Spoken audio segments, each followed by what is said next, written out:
In the clear blue waters off RAF Akrotiri, Commando engineer divers prepare the base for a new jetty.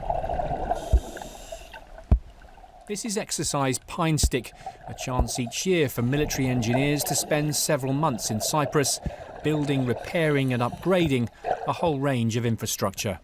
Most of us in the last 10 years have spent most of our time either in Afghanistan or Iraq, and that's been delivering relatively simple construction projects.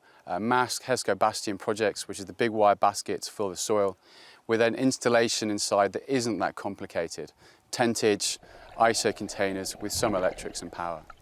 But out here in Cyprus, we are a civilian engineering company as far as the client is concerned.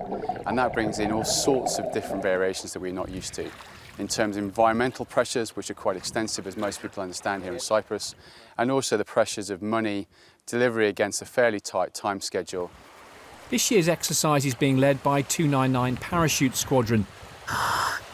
Around 70 regular soldiers are here, a mix of para and commando engineers. Open outlet to diver. Bolstered by 40 reservists, all working side by side on a range of projects right across the island.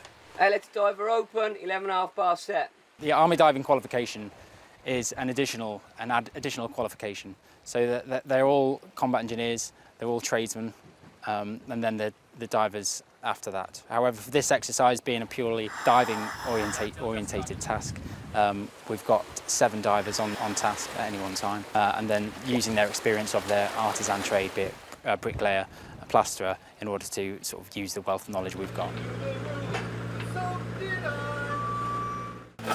At Episcopi Garrison, they've been upgrading facilities at this training complex. Among the jobs these sappers have been doing, extending the kitchen block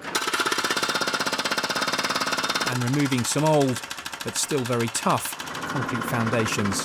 So a point to note here is these men aren't just artisans, so they don't just do construction tasks. At the beginning of this year, we've been doing soldering and we've been doing live fire ranges.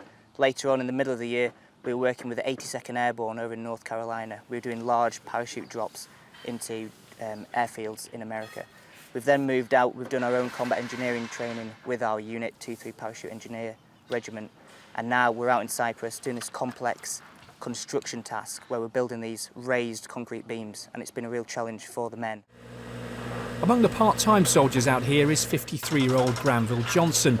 At home in Barnsley, he's a hospital nurse. But for the past 26 years, he's also served in the reserves, doing a very different job. I was a miner for a long time.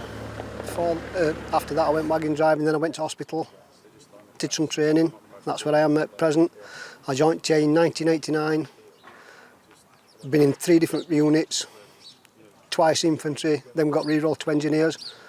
And this is by far the best role that we've had. Because I'm still enthusiastic about it. I still get a buzz. That's basically it, I still get a buzz out of doing it. So, and while I'm getting that buzz, I'll carry on doing it. While ever my OC allows me to serve, that is. Another reservist is 37-year-old Jim Smith, a former regular. He left the army 10 years ago and is now a self-employed electrician in Nottinghamshire. For 2 weeks, though, he's here in Cyprus, back working alongside military engineers. Yeah, I enjoy it. It gets me away from Civvy Street. I enjoy the crack, seeing the lads out again. Like I say, I've worked with these quite a lot this year, touching on 3 months now, so I know all these quite well. Looking forward to the next tour with them. Back at the jetty, the special hardened concrete has arrived. Underwater, the divers pump it into the wooden frames and start building up the new supports. These commando and para sappers are spending 3 months in Cyprus. Exercise Pinestick, all about practicing and honing their existing skills, but also learning new ones. Simon Newton, Forces News, RAF Akrotiri.